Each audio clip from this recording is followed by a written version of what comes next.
Alright guys, so last week I finally got a chance to meet my coworkers in person, and I'm here to share the entire awkward experience with you. For background, I've been at my remote job for about 6 months now, and one day my manager decides to set up an in-person happy hour for those that work in my city. At first I was like, nah, I'm gonna take a nap fam, but you know what? As much as I didn't care too much about going back to the office, I did miss seeing people in person.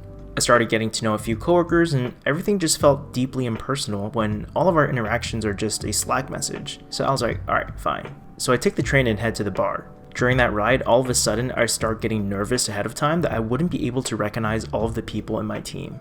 Yeah. And I was literally on Slack scrolling through everyone's profile and seeing their photo one last time. I get to the stop and I started heading towards the bar. And once I get there, out of the corner of my eye, I thought I recognized a few of them since this was outdoors, but I just pretended not to know them just to be safe. Hi, how can I help you? Who's that waving at me? Hi, reservation for 10 under Mary? Sure, it's that group right over there. Crap. I slowly waddle my way to the table. At this point, I'm making sure not to hold too much eye contact with anyone, so I decided to stare at the floor. I got to the table. First thing I realized in this post-cyber revival was that all of the faces I knew from hours of meetings all of a sudden had bodies to match.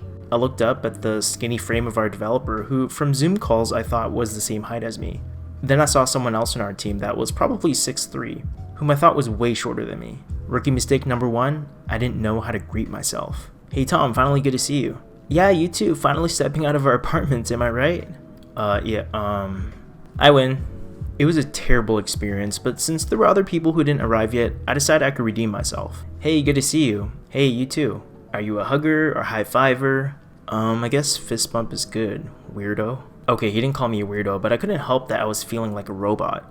In a remote world, I instinctively turn on my camera with my poker face, and people probably think I'm an AI. I thought things couldn't get any worse, and then this happened. I thought you would be taller. Tip number 1, my friends, if you're going to meet your coworkers at some point in the future, be sure to tell everyone your height so that there's no last minute disappointment. Anyways, people start getting comfortable and I start listening to other people's conversations to get some of the excitement that we're all feeling. So Mary, I heard y'all got some weather up there this weekend. Come on Jim, you didn't see Mary's photo on Slack of her fishing this weekend? Tip number 2, an important part of work is politely laughing at stuff that isn't even remotely funny all the time. So here's what Mary should have said. Come on Jim, you didn't see Mary's Slack photo of him fishing this weekend? God, I better get a return offer. But in the end, I think our team got more bonding done in a few hours over drinks than we had in 6 months over Zoom. And it did make me appreciate work more. Now listen, I know not every experience will be like this when you meet your coworkers, but for those of you who are like me, next time you're offered something like this, just push yourself and go. You might have a good time. I thought you would be taller.